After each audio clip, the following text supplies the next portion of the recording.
Welcome back to Joe's Diecast Garage and other stuff. Today we're going to be working on a Matchbox Lesney number 17 Hoveringham tipper, or Hoveringham tipper, not sure how you pronounce that. Produced between the years of 1964 and 1968. That's what I've found on doing some research. This one's in pretty decent shape, good for restoration purposes. Got some muddy wheels, but we'll take care of that. I don't know if it was clay or dirt or something in there.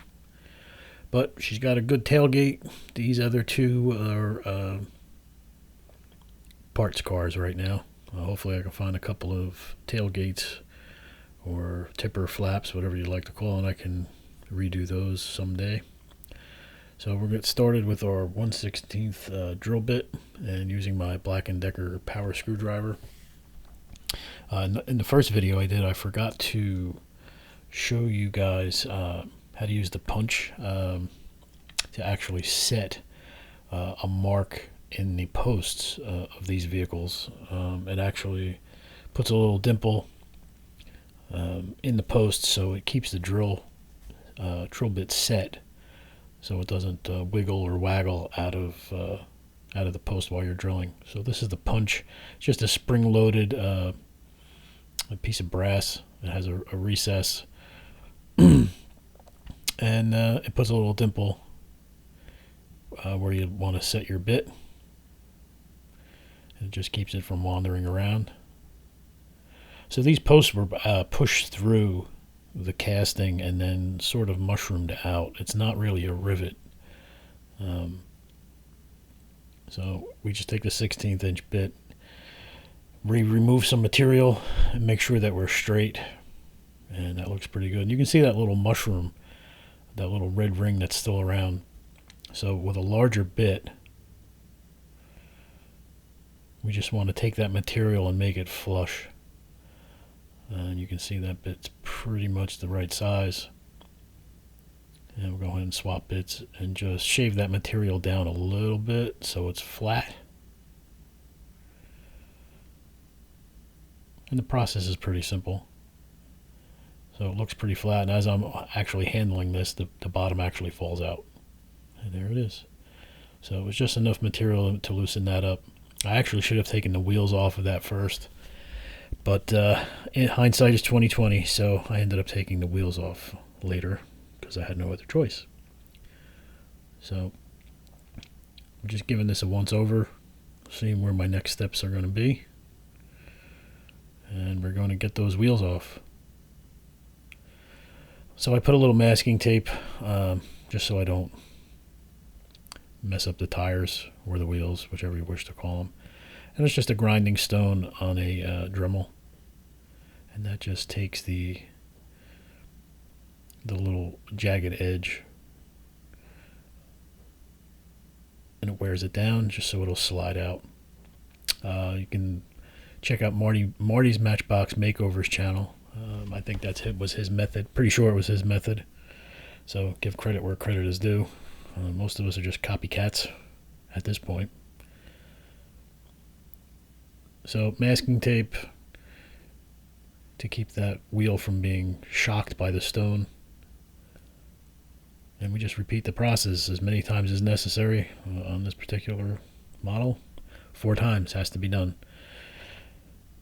And there we go. We have all of our wheels ready, and we're just going to give them a soak in some soapy water and let them sit.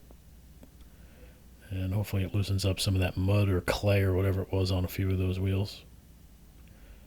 And now we're just polishing up our axles.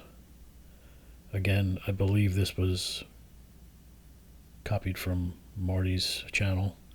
I believe he may have been the first one to do this. Not really sure. That's where I saw it, so that's where I give credit.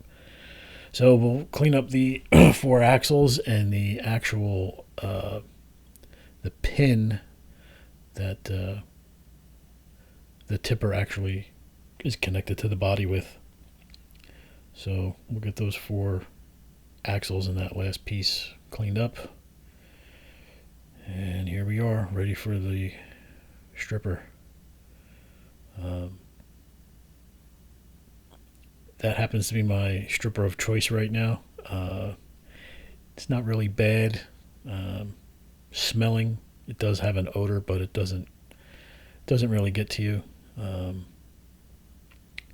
so that's the one I continue to use. I'm going to look for some other alternatives and maybe see some of the stuff other people use. I do wear a mask when I do this because I'm in a basement. Although it is ventilated, I do wear a mask. So we just button it up, and I put that aside. I leave that sit overnight, and I don't get any footage of actually cleaning the residue off in the paint because it's just messy, and you can watch many other channels where they do that. So now I'm just going through and getting in the cracks and the crevices of the casting. This did take quite a bit of time with this particular casting because the lines are so defined, and it's a very, very well done casting. Just a lot of lines in the body, crevices in the back of the crevices in the back of the loader or the tipper.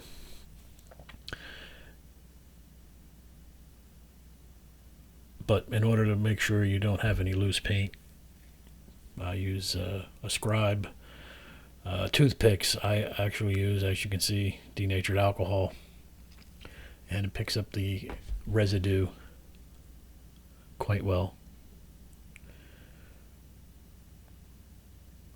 I think I had a slight accident with an X-Acto knife, and some of that denatured alcohol got into my cut. That's what I was looking at there.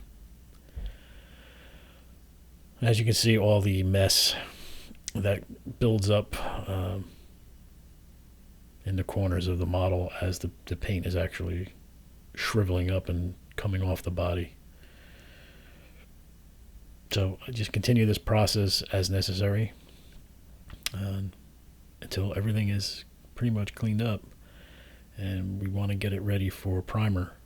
So there's another method: toothpick, another scribe, a file, whatever means necessary to get in there. You'll see the lines in this body, in this tipper body, are really great, but it holds paint and paint stripper, so it's got to be cleaned up. I did end up using a wire wheel and one of my wire scruff pads, or nylon scruff pads, to end up cleaning that out. But it's a process that needs to be done. So some of these models are a little more tedious than others, but it also shows the craftsmanship of these models, the way they were built. And here we go. Got our protective glasses on, and we're going to pick out some wire wheels and various things here to clean this up. This is probably my favorite part of actually doing this, or even than doing the finishing. I actually like getting in there and cleaning everything up and getting it down to the bare metal, making sure the casting is in really good shape. This one happened to be in very good shape. I didn't have to file down any casting, any of the casting itself. It was just well cast. There were no flakes or burrs or anything on it, and this went pretty quick. After getting all the paint off of everything, this process was fairly simple and straightforward, and just went pretty well. And here we are, getting our first coat of primer on the body. Now, I mentioned in my first video that I actually use, excuse me, I use Rust-Oleum 2X primer, or even regular auto body primer for some of this stuff. You can see I'm having a little trouble with this body on the toothpick here, but I did manage to get it done. But that Rust-Oleum spray, for the price you pay for the Tamiya or Tamiya, however you wish to pronounce it, the fine primer, you can probably get 3 times or 4 times the amount if you use the Rust-Oleum primer.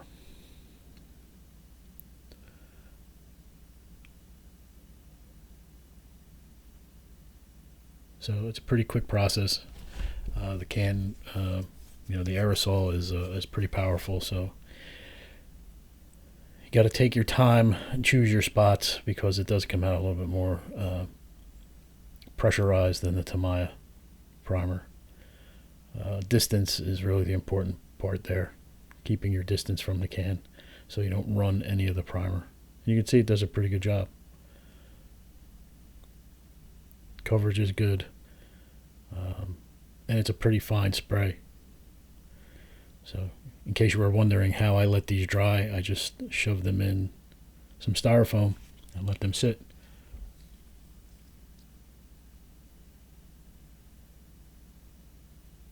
Always good to have styrofoam lying around. You never know when you're going to need it.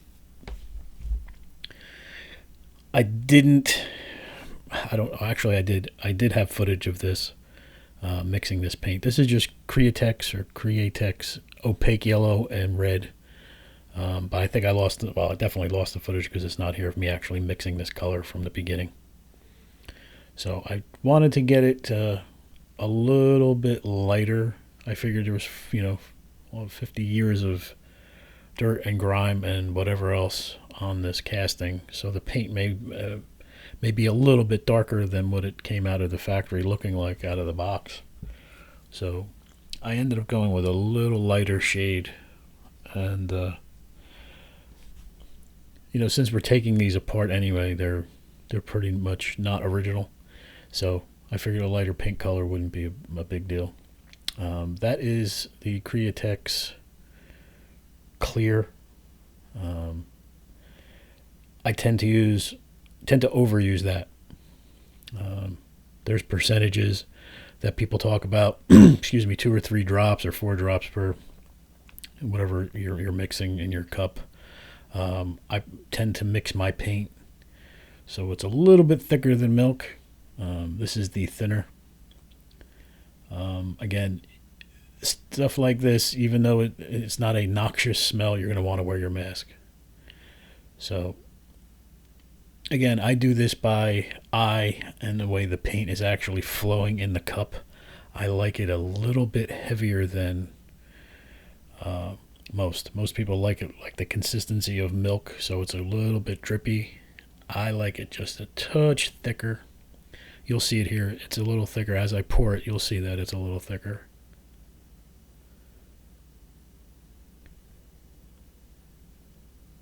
And give a couple of test squeezes here with the paint and the airbrush. And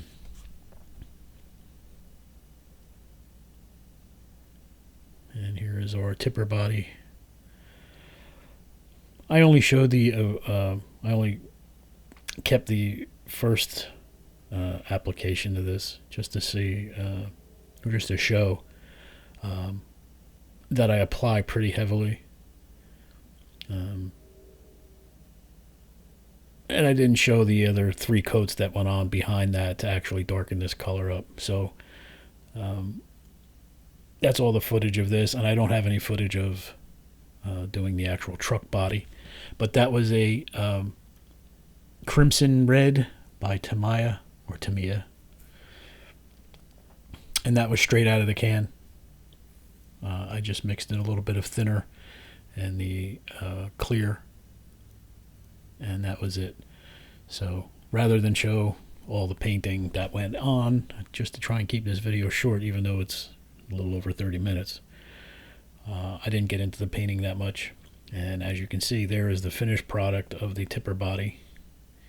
The decals I made myself. They're a little bit different than the original, but like I said, since we're taking these apart, these are no longer considered original with all the work that we're doing. So I gave the typeface a little bit more of a bolder look, a blockier look, and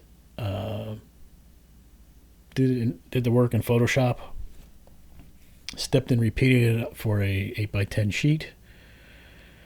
Printed it on clear decal paper, and then after 24 hours of that drying, I sprayed it with Tester's Decal Bonder Spray. They say you can use lacquer or just regular clear or urethane clear. I have not tried that yet. I've been using the Tester's decal bonder spray exclusively for any decals that I make. And what that does is that locks in your ink, so it will not run when you put the decal in water to transfer it onto your model. So I'm just trimming it up a little bit, getting it ready, and doing a little testing, a little eyeing it up and make sure it's going to fit correctly. And just doing some final trimming. And here also I just wanted to show that some of that, after I put the urethane clear on, when I closed that up, it did shave the paint off, so we're gonna have to touch that up. So here we are getting the first decal on the tipper body. This might be my second favorite thing to do, is put decals on, and that's when things start to come together. So while that's soaking, I do not remember what I was looking for here. I think I may have been looking for I was looking for the paint marker for touching up that where that piece of paint splintered off.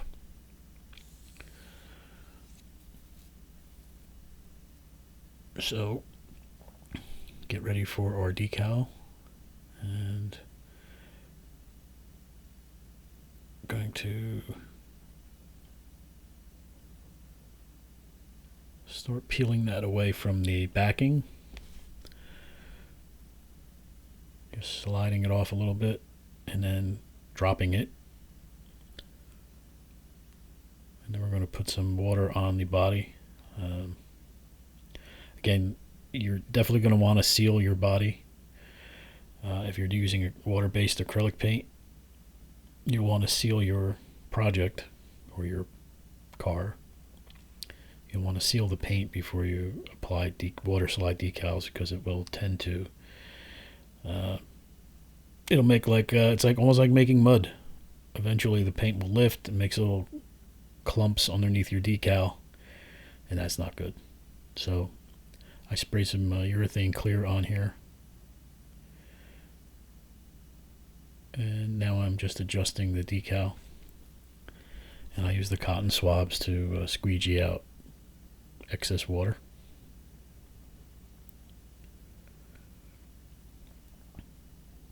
I don't recommend doing what you just saw me do with my fingers, but after a while, when you get comfortable doing this, you get to know the products you use and what they can withstand. So I adjusted it with my fingers. Normally,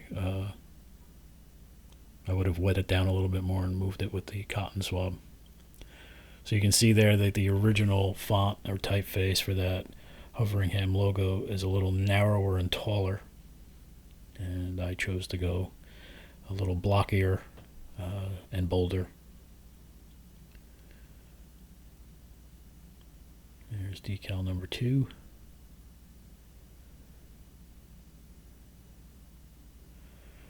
This one I managed to get a decent couple of drops of water on the body, so I was able to adjust without using my fingers to use any pressure or unnecessary pressure to adjust it. So I hold it down with one swab and just squeegee out water, and then go back and forth, holding it with one side, moving water out with the other. This requires a little bit of patience. I remember doing models as a kid where this final step, putting your decals on, used to make me crazy.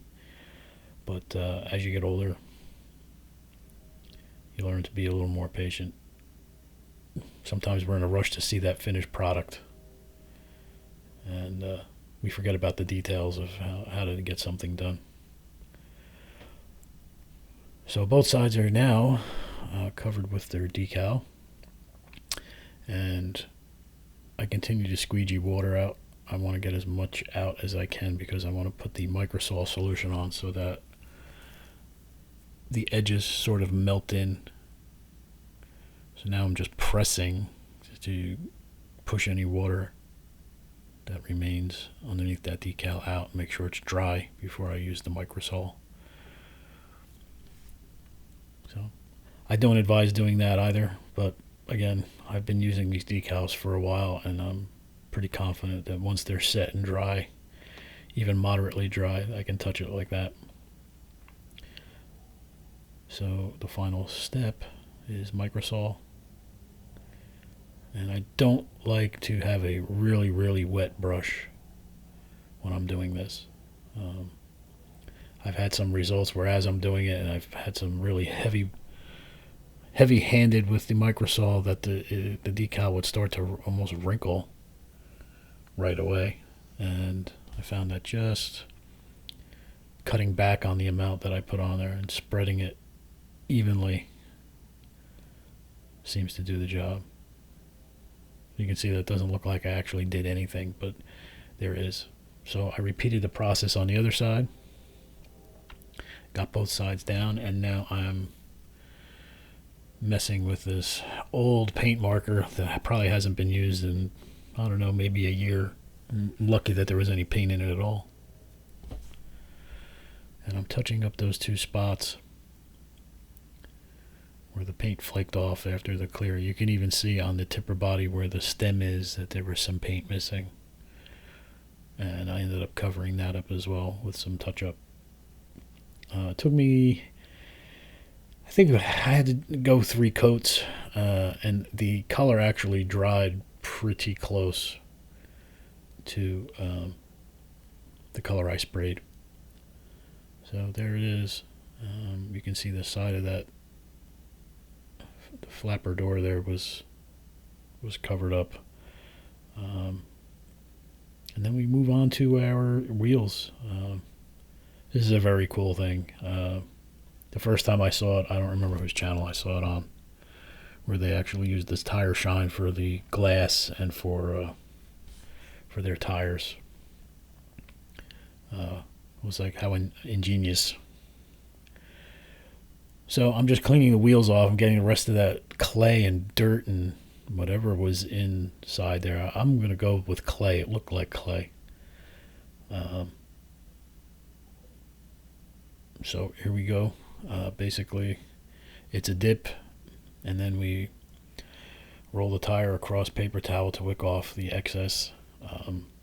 And the reason for that is if it stays on and it's very heavy, the inside where like the hub of the wheel would be, if it stays in there, not only does it create an uneven look, but sometimes if there's really too much that collects in there, it dries a little cloudy. So getting this done takes a little bit of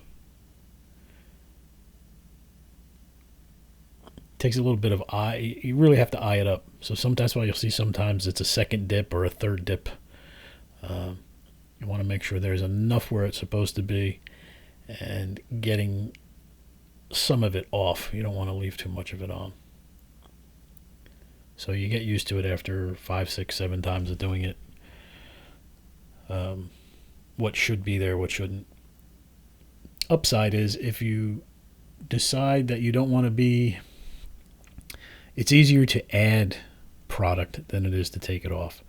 So if you wicked off too much and you find that later when you're assembling the model, putting it back together, there's a spot that looks a little dull, you can just take a brush, a small brush like the one I used that you can see in the picture there right now. You can take a small brush like that and just dip it in the tire shine or window shine, whichever you prefer to call it, and just paint it on. Paint it on in the spot where that was a little dull, and you're good to go. So I'm almost done making my Charlie Brown Christmas tree of wheels here, and then we will move on. But this is a cool process. I like to do this too.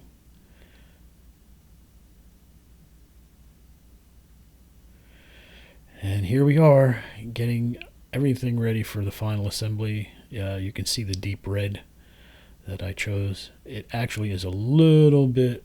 It's not a brighter, but it's a poppier red than the original, and you'll see in the final shots where you can see the colors a little different. So here I'm just putting my base back on.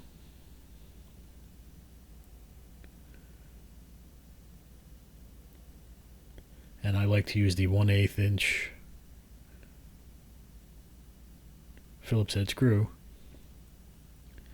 And I made a tiny mistake when I drilled this out. You can see the little hole I went through the body. I didn't feel it was necessary to make a big deal out of it. I could have filled it and sanded it before I painted the vehicle, but for interest of getting this video done, I dropped the ball. I rushed it a little bit, but it's not a big deal. It's a little tiny hole. This gave me a little trouble. I don't know, it's just a little fiddly to get in there, but the friction block that keeps the tilt body up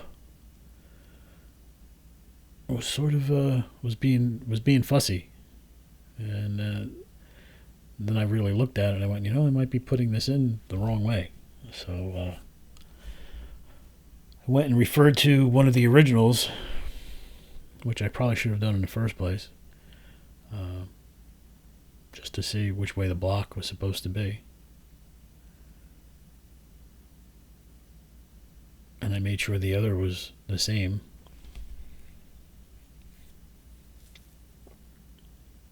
And then I finally think I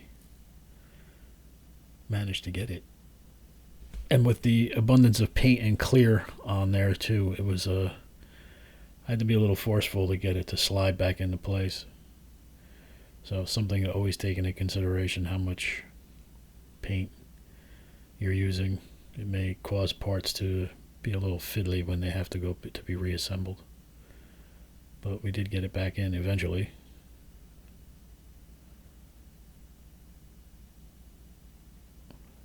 I figured I would keep all of this footage in here because these are the things that happen. But just work with it and things work out. And there you can see the block is back in place.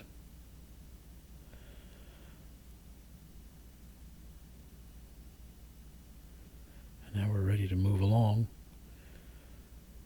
and get the axles and wheels put back on. And my first video, I directed everybody to go to Marty's channel to see how the wheels were put on. This video, I decided to show that process, or at least part of it. So once you get your wheels and axle in place, then you move over to your drill press if you have one. I've seen guys do it with a regular handheld drill. But that's a carriage bolt with a divot, and that's made with a drill bit to hollow that portion out. So what will happen is the one side of the finished side of your hub on your wheel will go in that divot, and then inside the drill press is I don't know what size nail it is, but the head's been drilled out with another hollow spot. So in the bottom half of the vise that's on the drill press, your finished part of your axle goes in that divot. And then in the nail above it, the recessed portion of that nail will now make a mushroom on the part that we filed off. And it's important to really be steady and slow, and position is important too. So you'll see as you start bringing this down where your positioning is, and you can make adjustments. Then hold it firmly and then just lean. You can see my arm, I brought it down on the drill press arm to really lean on it so that mushrooming effect will happen. And once it mushrooms, it basically puts that little knurled edge back on the axle, and the tire will stay back on. can see I'm moving it, it's not coming off. And it still rolls freely. And it looks pretty good. So that process is repeated 4 times, and also for the tipper body. And here is our finished product. You can see the paint matches pretty well after all was said and done. All of our wheels are back on. Got a nice shine on the tires. Everything's rolling. Got a nice sheen on the paint. I wish I didn't lose the footage of some of the paint and some of the clear, but that's what happens. I'm new to this, and I'm hopefully going to get better at this video editing. But there she is, the number 17 Hoveringham tipper truck from Matchbox, with a little bolder look in the design of the logo. I kind of like it. I think it gives a 50-plus-year-old model a new look. And she's in good working order, and she's ready to go back and start hauling. I really hope I can come across a couple of other doors for those other 2 bodies. I'd really like to restore those as well. There's your comparison. You can see the logo is different, but I think it's a cooler look. And like I said, these are no longer original once we start taking them apart. So I think it's just nice to give new life. And there you can see the bottom with our 1/8" screw and how the paint turned out underneath. It's actually a great model. I mean, the lines and the castings, again, I can't say enough about it. I really like all the detail that they put into these. So it's nice to see a toy that I grew up playing with as a kid come back to life. You can see the detail in the front is really great too. So hopefully we'll be getting some new videos up soon. I think next one is going to be a Hot Wheels Red Line.